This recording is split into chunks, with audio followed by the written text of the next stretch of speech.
नमस्कार,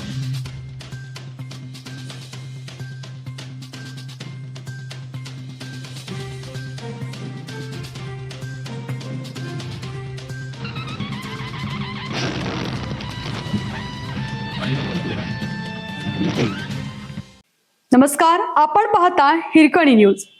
हिरकणी न्यूज प्रत्येक क्षण ताज्या घडामोडी आणि महत्त्वाच्या प्रत्येक बातमीसाठी नेहमी तत्पर. शिनोळीत भर दुपारी घरफोडीचा थरार, घर मालकाची चोरट्यांशी धूमचक्री. चंदगड व बेळगाव तालुक्याच्या सीमेवरील शिनोळी बुद्रुक तालुका चंदगड येथील औद्योगिक वसाहतीला लागून असलेल्या एका घरामध्ये मंगळवारी दिनांक 23 रोजी भर दुपारी 4 चोरट्यांकडून घरफोडी करत असताना अचानक घरमालक येताच 3 चोरटे आणि घरमालक यांच्यात धूमचक्री झाली.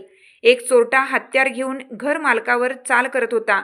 कारमध्ये बसत असताना घर मालकानेही दगडफेक केली, मात्र चोरटे पळून जाण्यात यशस्वी झाले.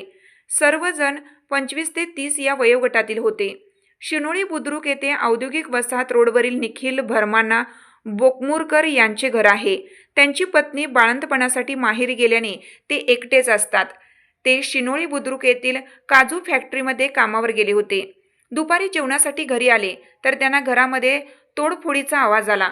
त्यांनी समोरील दरवाजा काढून आत जाण्याचा प्रयत्न करताच घरामध्ये तिघेजण लोखंडी कपाट फोडत होते.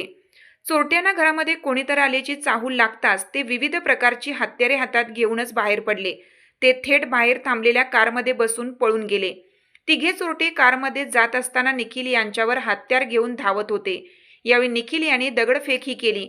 या दरम्यान शेजारी लोकवस्ती कमी असल्याने चोरटे पळून जाण्यात यशस्वी झाले.